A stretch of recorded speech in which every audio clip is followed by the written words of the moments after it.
miel ng dalandan. Tamis? Tamis na? Nakain po si miel ng dalandan.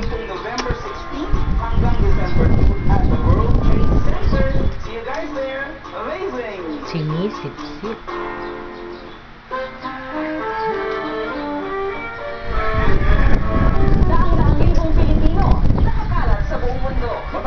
Sarap.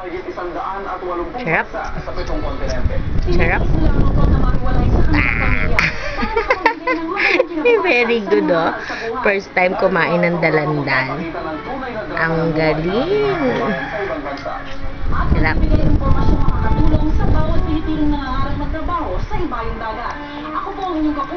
Rachi! Makiisa, silipin natin ang buhay ng mga Timaya Bros.